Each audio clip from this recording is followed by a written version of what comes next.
ठाणे महानगरपालिकेच्या कर्मचाऱ्यांच्या प्रलंबित आणि न्याय मागण्यांबाबत पालिका मुख्यालयात बैठक झाली. आमदार संजय केळकर यांच्या अध्यक्षतेखाली पार पडलेल्या या बैठकीत कर्मचाऱ्यांच्या अनेक वर्षापासून प्रलंबित असलेल्या प्रश्नांवर सकारात्मक तोडगा काढण्याचे आश्वासन प्रशासनाकडून देण्यात आले आहे. या बैठकीत 2016 नंतरच्या कर्मचाऱ्यांच्या डिसेंबर 2022 ते जानेवारी 2024 पर्यंतच्या 14 महिन्यांचा 7व्या वेतन आयोगाचा प्रलंबित फरक देण्याबाबत महत्त्वपूर्ण चर्चा झाली. प्रशासनाने हा फरक लवकरच अदा केला जाईल असे स्पष्ट केले आहे. तसेच रिक्त पदे भरण्यासह पदोन्नती प्रक्रियेला गती देण्याचे आदेशही देण्यात आले आहेत. विशेष म्हणजे वरिष्ठ लिपिक पदांच्या जागा भरून ड वर्गाच्या जागांमध्ये वाढ करण्यात येणार आहे. यामुळे ड वर्गातील जवळपास 100 रिक्त पदांवर पदोन्नती मिळण्याचा मार्ग आता मोकळा झाला असून या कर्मचाऱ्यांना लवकरच वरिष्ठ पदावर पदोन्नती दिली जाणार आहे. आरोग्य विभागातील एएनएम ते जीएनएम आणि जीएनएम ते सिस्टर इन्चार्ज या अशा पदोन्नती तत्काळ लागू करण्यात येतील. कनिष्ठ ते दुय्यम लेखा परीक्षकांच्या पदोन्नतीचे आदेशही लवकरच काढले जाणार आहेत. या बैठकीला आमदार संजय केळकर यांच्यासह उपमहापौर कृष्णा पाटील, नगरसेवक विकास पाटील, अतिरिक्त आयुक्त 1 प्रशांत रोडे, शिक्षण उपायुक्त मिताली संचेती, कार्मिक अधिकारी दयानंद गुंडप आणि घनकचरा व्यवस्थापन विभाग प्रमुख राणे शिंदे यांच्यासह अन्य वरिष्ठ अधिकारी उपस्थित होते. ठाणे महानगरपालिकेचे मालमत्ता कर म्हणजेच प्रॉपर्टी टॅक्स भरण्याचे आवाहन. सन 2022-23 या आर्थिक वर्षाचे मालमत्ता कराचे म्हणजेच प्रॉपर्टी टॅक्सचे बिल ठाणेकर करदात्यांना महापालिकेमार्फत आर्थिक वर्षाच्या सुरुवातीस म्हणजेच माहे एप्रिल 2022 मध्ये देण्यात आलेले आहे. तथापि अद्यापही काही करदात्यांनी मालमत्ता कर महापालिकेकडे जमा केलेला नाही. सध्या आर्थिक वर्षाचा अंतिम टप्पा सुरू झाला आहे. मालमत्ता कर वसुलीसाठी महापालिकेतर्फे कडक कारवाई हाती घेण्यात आली आहे. या अंतर्गत जंगम मालमत्ता, टीव्ही, फ्रीज, वाहन व इतर जप्त करणे तसेच स्थावर मालमत्ता वॉरंट बजावून जप्त करण्यात येत असून मालमत्तेचा जाहीर विक्रीद्वारे लिलाव करून कराची रक्कम वसूल करण्यात येत आहे. मालमत्तेस पाणी पुरवठा करण्यात येणारे नळ संयोजन खंडित करण्यात येत आहेत. त्याचप्रमाणे थकीत मालमत्ता करावर 2% व्याज आकारले जात असल्याने भरावयाची रक्कम वाढत आहे. आपला मालमत्ता कर propertytax.thanecity.gov.in या लिंकद्वारे तसंच गुगल पे, फोन पे, पेटीएम याद्वारे ऑनलाईन पद्धतीने करण्याची सुविधा उपलब्ध करून दिली आहे. शनिवार, रविवार व सार्वजनिक सुट्टीच्या दिवशी नागरिकांना मालमत्ता कर भरणे सोयीचे व्हावे याकरता महापालिकेचे मालमत्ता कर संलग्न कार्यालय या दिवशी कार्यान्वित ठेवण्यात आलेले आहे. तरी मालमत्ता कर वसुलीची अप्रिय कारवाई टाळण्याच्या दृष्टिकोनातून मालमत्ता कर भरून महापालिकेस सहकार्य करावे. धन्यवाद. ठाणे येथील खोपट एसटी आगाराने प्रवाशांच्या सोयी सुविधांमध्ये लक्षणीय सुधारणा करत आपली गुणवत्ता उंचावली आहे. राज्य परिवहन महामंडळाच्या माध्यमातून वर्षातून 4 वेळा सर्वेक्षण करण्यात येते. यापूर्वी झालेल्या 3 सर्वेक्षणामध्ये आगाराला मुंबई विभागात सरासरी 83 गुण मिळाले असून 4था क्रमांक मिळाला होता. मात्र 4थ्या सर्वेक्षणात यावर्षी 3रा क्रमांक मिळेल अशी अपेक्षा व्यक्त केली जात आहे. आगार परिसरात एसटी गाड्यांचा इतिहास दर्शविणारे बॅनर प्रत्येक फलाटावर लावण्यात आले आहेत.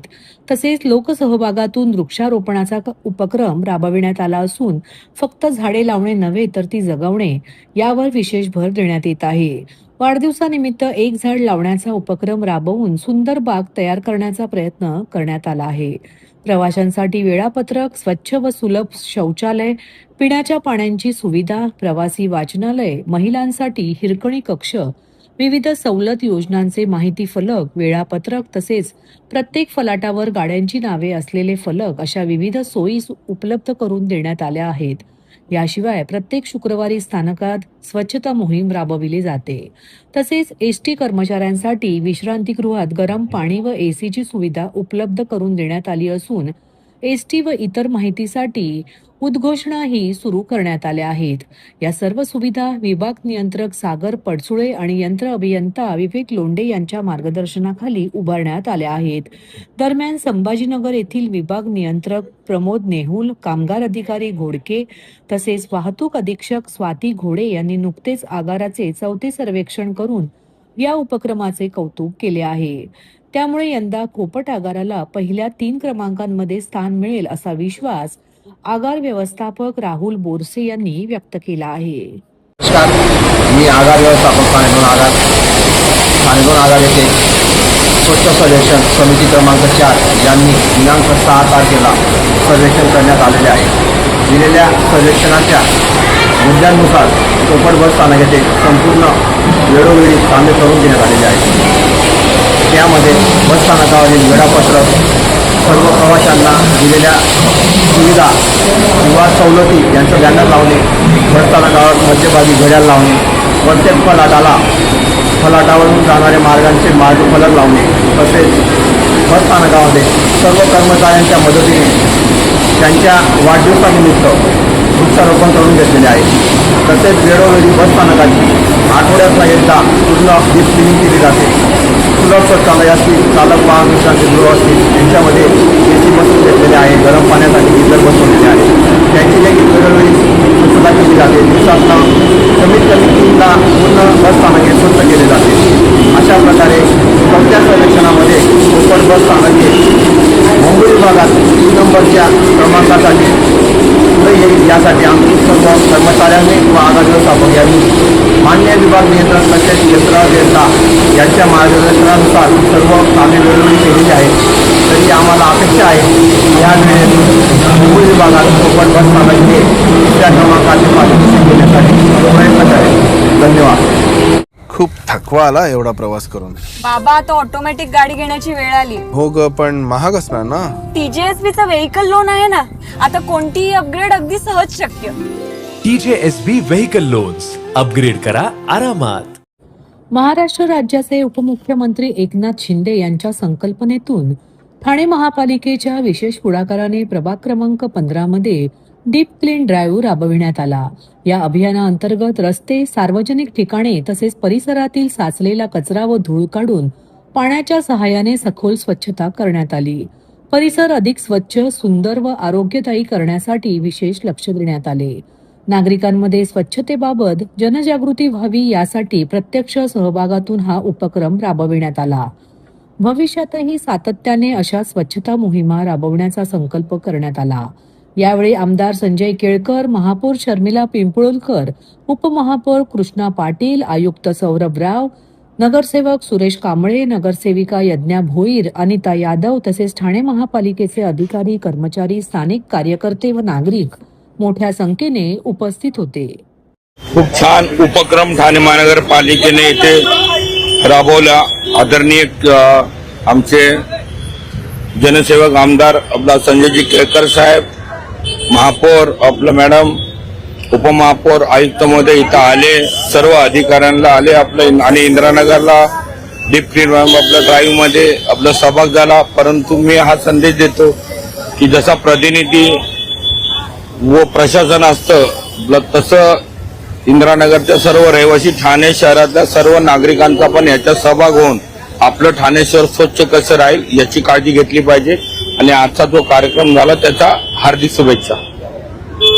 ये पंतप्रधान मोदी जी ने स्वच्छता अभियान चलाया था, उनके द्वारा हम ये स्वच्छता अभियान कर रहे हैं. आज हमारे बीच हमारे आयुक्त, आज महापौर मैडम, उपमहापौर, हमारे लाडके आमदार संजय जी केलकर साहब सभी सहभागी हुए इसमें, और हम चाहते हैं हमारा इंदिरानगर स्वच्छ और सुंदर हो. इसलिए आज हमने इसके लिए डीप क्लीन ड्राइव के लिए हमने पत्र दिया हुआ था महानगर पालिका में, और आज हम ये कर रहे हैं. और इससे हमारा इंदिरानगर स्वच्छ व सुंदर हो. हम इसलिए हमारा ये संकल्प है कि स्वच्छता अभियान हमारे इंदिरानगर में भी चलाया जाए, हमारे प्रभाग को भी स्वच्छ और सुंदर बनाया जाए.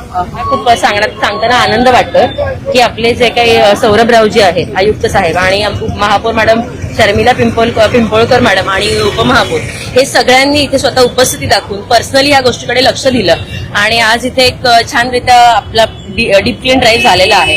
आणि आपण आपल्या प्रभागाच्या स्वच्छतेवरतीही लक्ष केंद्रित करतो, की जेणेकरून ह्याच गोष्टी आपल्या हायजीनशी रिलेटेड आहेत, आपल्या आरोग्याशी रिलेटेड आहेत आणि जे काय आपले वरिष्ठ नेमले गेलेले आहेत ते या गोष्टींकडे लक्ष देत आहेत हे सांगताना मला फार आनंद होतो.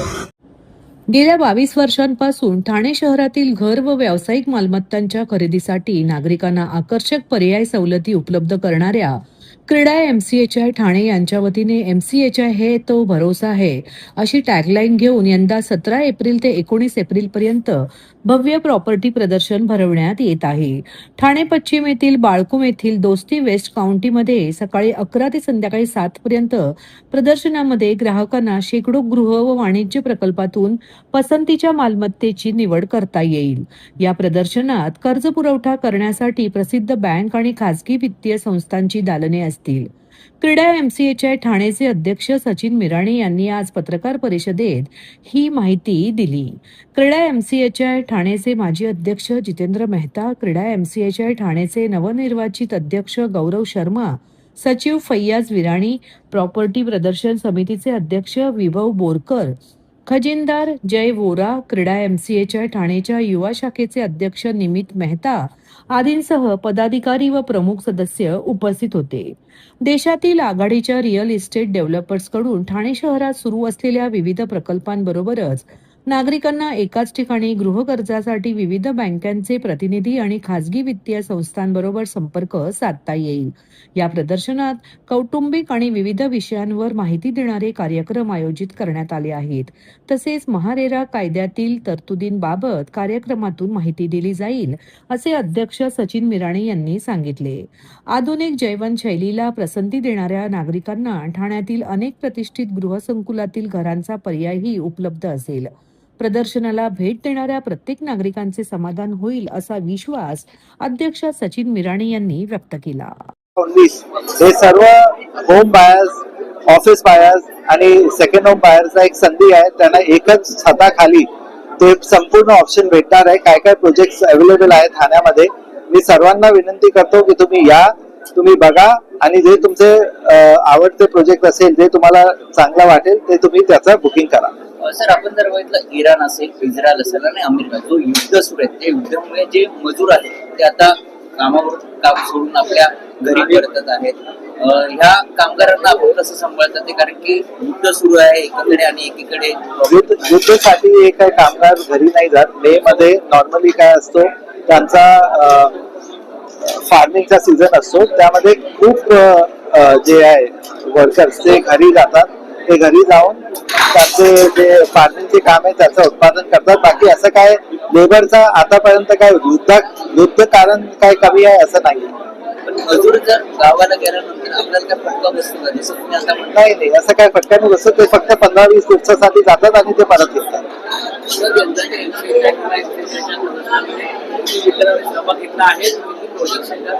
टोटल 30 बिल्डर्स आहेत, त्यांनी सहभाग घेतलाय आणि करीबन 100 प्रोजेक्ट्स आहेत जे डिस्प्ले मध्ये आहे. कारण काय एक डेव्हलपरचे 2 ते 3 प्रोजेक्ट असतात. सर्वांनी भाग घेतलाय. तुम्ही या त्यावेळी बघा तर तुम्हाला समजेल.